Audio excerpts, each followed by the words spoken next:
know that so much of what I teach, I've learned from you.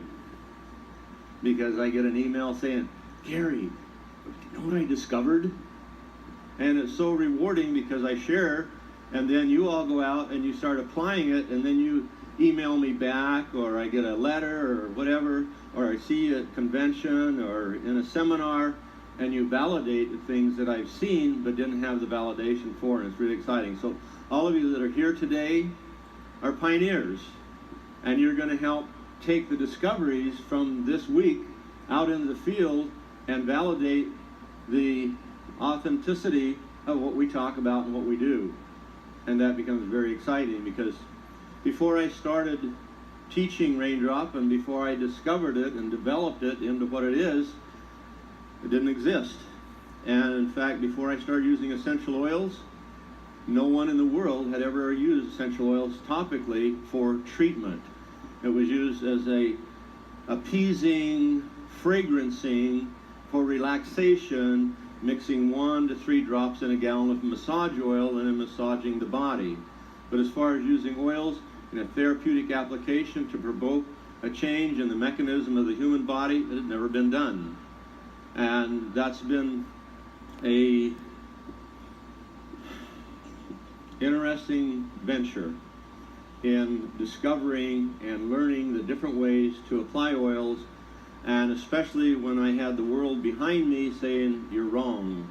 You can't do this, you can't use that oil, you can't put them on topically, you can't do it without diluting them, and it still goes on, but not at the level it used to, thanks to Dr.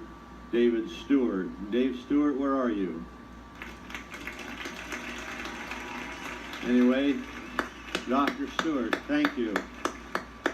The position that he took in the world, and especially when he published his book, Chemistry Made Simple for Garys, he set a real tone in putting it in place that what I had developed and what I teach was real and valid. And I thank him for doing that. It helped all of us in Young Living.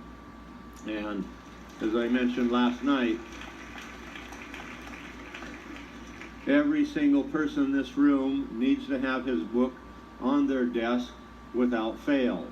And I don't care if you have to not get a Christmas present for your husband or your wife this year, you get that book and make sure you read it, not just buy it, because yes, we do absorb things from osmosis, but it is more effective when you read it.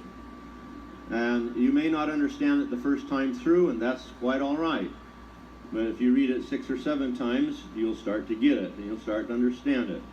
To have a basic understanding of chemistry, just a little bit, so you can talk intelligently about it. And somebody asks you what a molecule is, and you can say a molecule is made up of isomers. Well, how many of you know what an isomer is? So that's why you need to read, why you need to learn, just simple things, and to understand the structure of an oil molecule.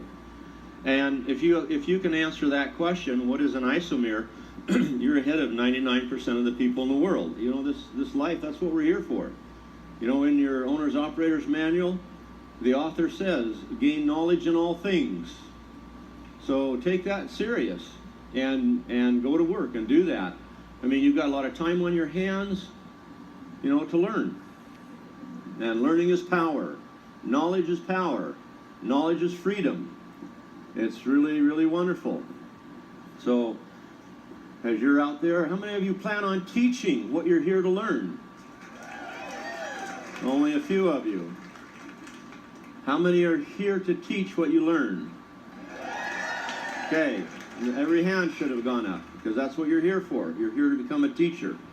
Many of you are teachers already. How many of you know all there is to know about essential oils?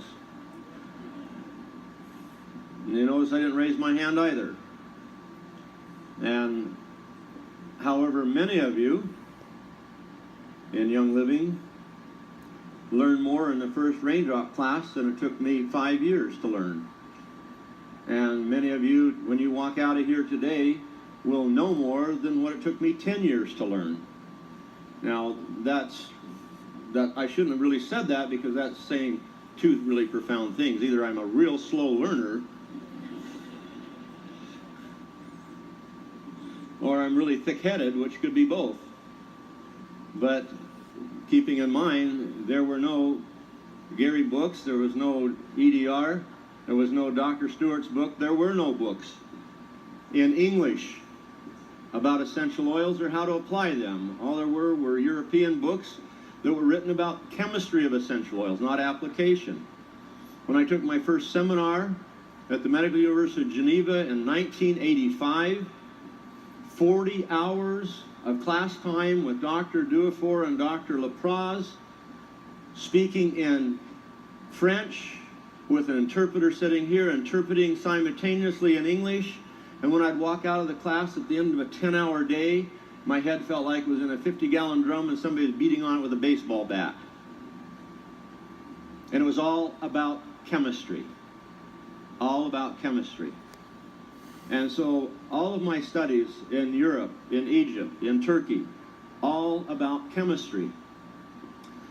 Turkey is where I went to learn about GC mass analysis, to learn how to test an oil, then learn how to interpret that. I went to France and I studied with Dr. Hervé Casabianca. I've had him in my laboratory 3 times in Utah. He was in Ecuador in May, giving me further training and setting up our GC there. And we are very excited to share with you that we just expanded our laboratory last week in Ecuador and added an MSD. We have the most sophisticated laboratory on the farm in Ecuador that exists in the entire South American country. Young Living, okay? So when somebody says, oh yes, we test our oils, I just laugh and turn and walk away. No one in South or North America has a GC that is instrumentated or calibrated as ours is in Utah and in Ecuador. In Ecuador, my GC there has 2 columns, a polar and non-polar, 60-meter, 50-meter columns with a 0.50 micron film thickness and a 0.52 micron film thickness in the columns. There's not another instrument in all of North and South America that is calibrated as ours are. And so when somebody says, oh, but we test our oils, sure, with a 30-meter column, come on, we're not testing petrochemicals. And that's what you do with a 30-meter column, unless you want to just run a real quick one. And that's why we have one GC in Utah with just a 30-meter column, so we can run an oil really quick just to get the top notes that are flashed off to see if the percentage are within reasonable measures to determine if we want to go ahead and run it through the 50 and 60-meter columns in the mass spec, to spend that time to look at it. Because if we see anything out of range in that 30-meter column, there's no point in spending the 2.5 to 2 hours and 45 minutes running it through the 60-meter, the 50-meter columns, or the MSD. And so we're able to analyze much more effectively and much more quickly. Most of you haven't met Dr. Cole Woolley, who heads up our laboratory in Utah. And some of you may not be aware, but Sue, who's been with me for over 15 years, retired last month. And she's working as a consultant. In fact, she's just returning from Poland after presenting one of my research papers in Poland this last week. And so she will be facilitating as a consultant, but she's taken retirement to be with her family, and she went to a lot of measures in helping me develop the laboratory and helping to develop the library, which we have probably one of the largest libraries in the United States for identifying essential oil compounds, with 280,000 plus references in our library that has taken us 14 years to build. So it's not a question, it's not even up for debate about knowing whether an oil is pure, cut, adulterated, synthetic, or counterpart of a nature identical compound. We know what we're talking about. And Dr. Cole Woolley, who worked for Algient for a number of years, and who is Algient? Algient is the company that builds GC mass specs. And Dr. Woolley, with his PhD in organic and biochemistry, worked there helping develop them. He knows them. He could take one apart, put it back together blindfolded. And of course spent his career doing analysis and study in organic and non-organic compounds. So we have a very, very powerful team. Dr. Casabianca naturally is a consultant to Young Living and works with us constantly, and we'll be returning to Ecuador to the lab there in November for another 2 weeks of update training for myself and my team there in running and analyzing a GC mass spec. And we're very excited about it because, again, it opens a door. And why? Because we're studying oils there that have never been developed, never been found, never been discovered in the world at this time. And so there are compounds there that no one has seen before. And it's a lot of work in identifying these compounds, and some of them we might not be able to identify because they're minute compounds with no identity at this time. But still, it's a great challenge. But what we do find, we find compounds that are very, very effective in the eradicating of different biological problems found in the human body.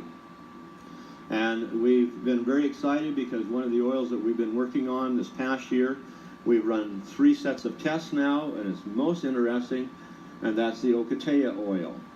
And why have we been running tests on it? Because when we use the Ocotea oil in the clinic on patients, we've seen one very, very specific response, and that is reducing hypertension and lowering blood pressure. I mean, it's almost instant.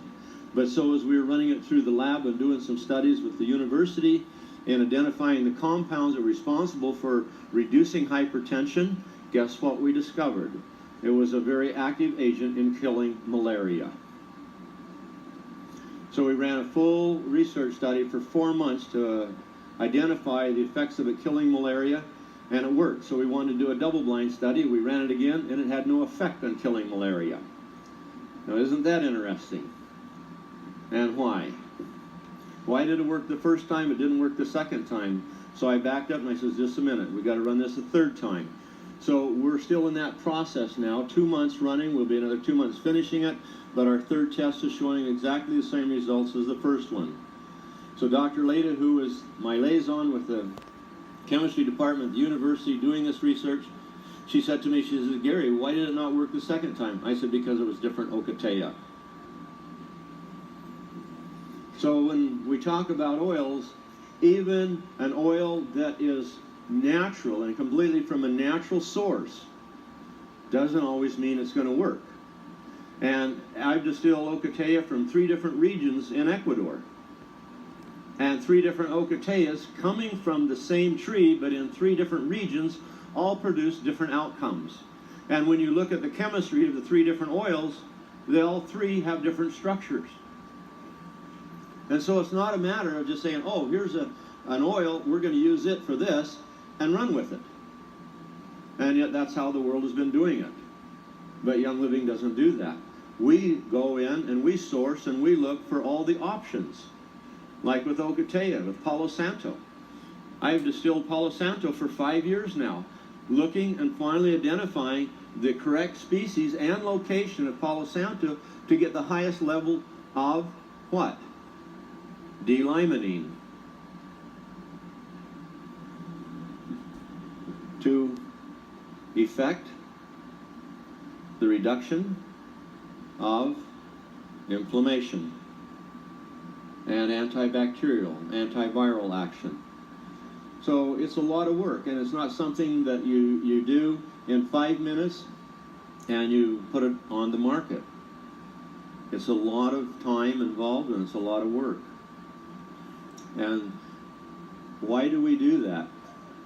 Why have we built a laboratory in Ecuador when we have a very adequate laboratory, very sophisticated laboratory, with over $1.5 million in equipment, probably closer to $2.5 million in equipment in our lab in Utah?